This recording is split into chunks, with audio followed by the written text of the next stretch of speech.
Welcome back to another week here in America. I think it's a good time right now to take a step back.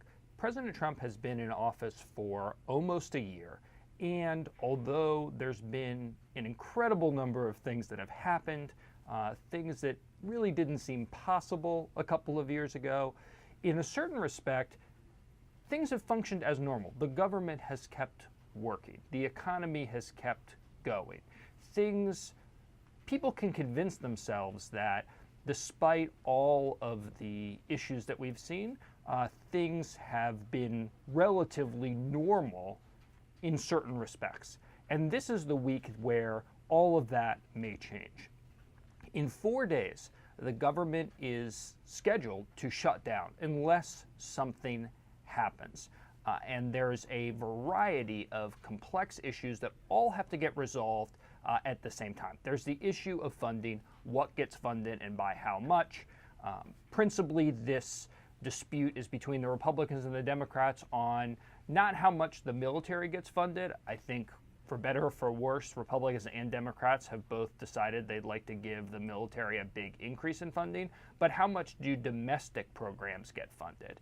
And that's something that's still in dispute. The Republicans would like to keep the levels very low that were negotiated a few years ago as part of what was called sequestration. Democrats want some more. But the real action is in immigration. And President Trump has demanded several things in exchange for continuing the DACA program, or actually enshrining what was known as a DACA program into law and giving permanent protections to undocumented young people who came into the country as kids. He wants to do something with what he calls the visa lottery program, possibly end it, possibly limit it in some way, end what he now derisively refers to as chain migration, or as he refers to it in tweets, chain, which is the ability for people who do immigrate to the country and become citizens to then sponsor family members, and of course, most famously, the wall. And he's demanding full funding for a wall across the entire southern border. And what has happened is that on the sidelines of this, there was a negotiation between Republicans and Democrats trying to resolve all of these issues. Last week, triumphantly, Senator Flake came out and said, guess what? We've reached an agreement. All of this is going to work out. The government, if we can go forward on this, will not likely shut down. And that's what he said. And then there was a meeting in the Oval Office with President Trump, with Senator Durbin, with Senator Graham, with Senator Cotton, with others, where Trump essentially set fire to this agreement, called basically the entire country of Africa, Haiti, other places, either a shithole or a shit house, depending on who you want to believe. Senator Cotton spent much of the weekend calling Senator Durbin a liar because he said that Trump said shithole, whereas according to reports, Senator Cotton heard shit house. So this is where we are. This is the dispute that ultimately will determine whether or not the government stays open.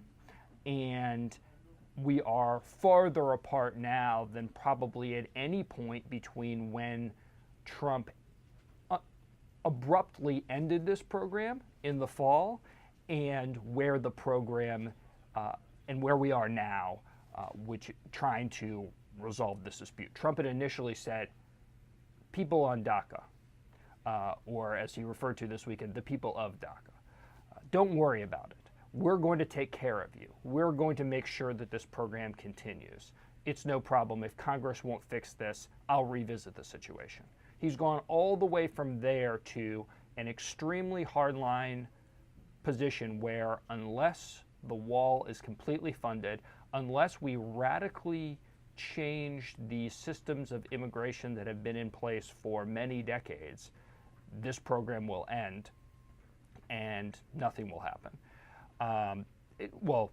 Nothing would be a good situation in that case, because again, people who are now protected by DACA would be subject to deportation. And what we have now is what's going to happen. There's only 4 days left. What is going to happen? It's unclear if there are even enough Republican votes in the House of Representatives to pass just a spending bill, even if you took out all of the immigration parts, took out any other issues. Hardline members of the House don't want to do any more short-term spending. In the Senate, you have senators who have pledged that they will not support any future spending bills that don't have a DACA fix. And in the Senate, these bills require 60 votes. The Republicans only have 51 votes, so you really need at least 9 Democrats to vote for it. So the future is very uncertain. President Trump's comments have really thrown a wrench into it. This is, by the way, something that on the Republican side of the ledger has mostly been ignored. We published a story over the weekend on ThinkProgress that tracks all of the Republican members who did not say anything about Trump's derisive comments about the country of Africa, about Haiti, but then tweeted their celebration of yesterday's Martin Luther King Jr. holiday.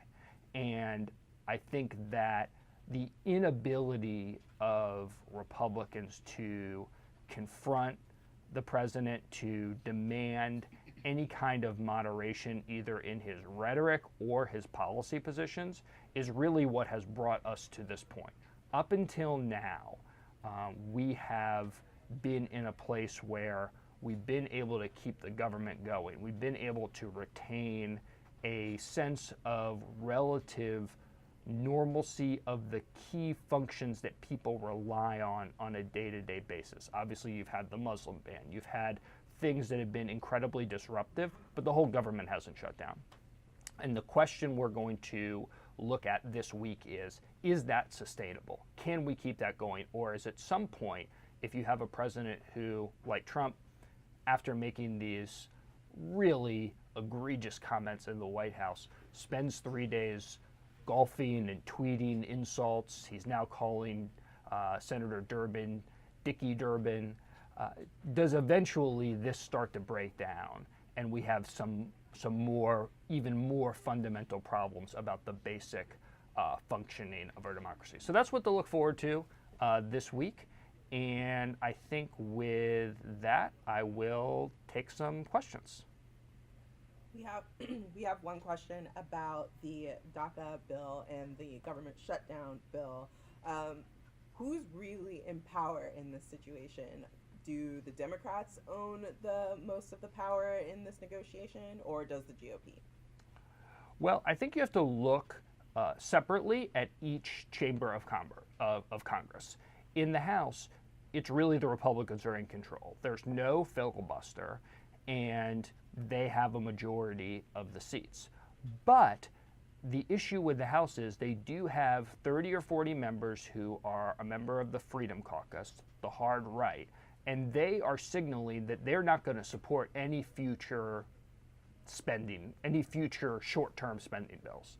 So if that's the case, then that empowers the Democrats in the situation, because they can then either provide the votes that would allow a bill to pass, and certainly you'd think if they were going to do that, they'd want some action on DACA, they'd want some action on some of the domestic priorities they have. So the House could go either way, but fundamentally it's a Republican control.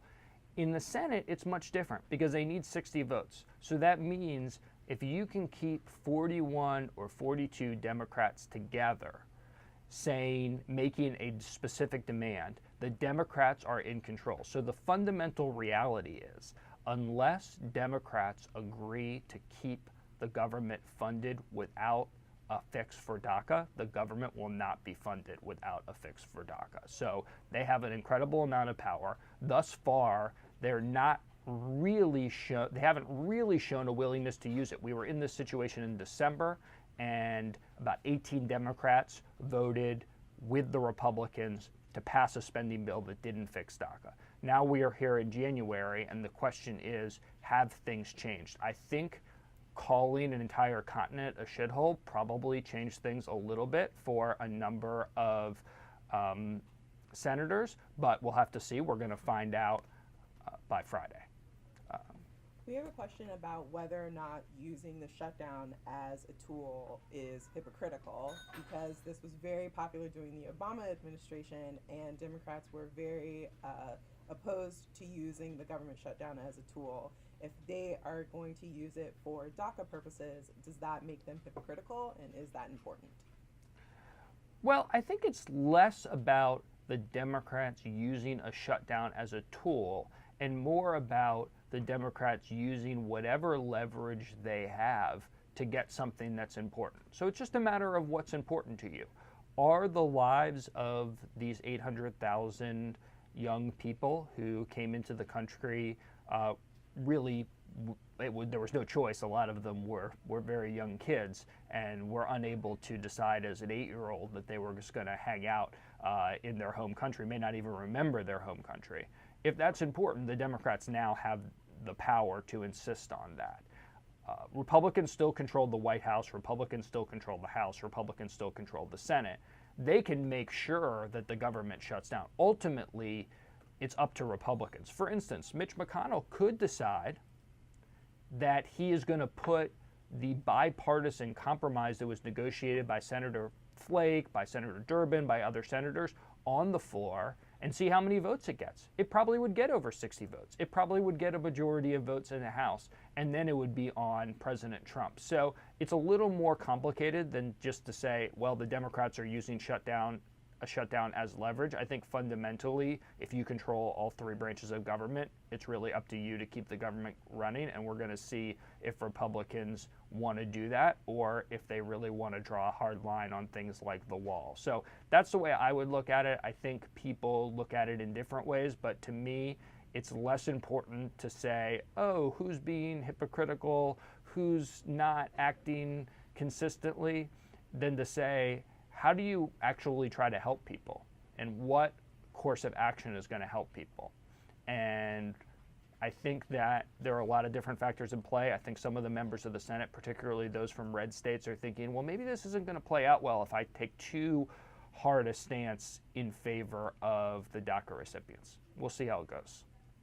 Our last question, returning to the topic of Trump's denigrating comments toward the continent of Africa and the country of Haiti, is this already having an effect on our foreign policy, and what effect could it have in the future?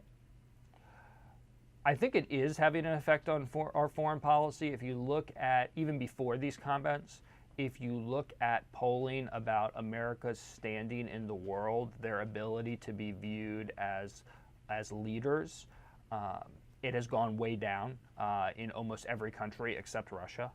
Since Trump has been president. So I think we've already seen that.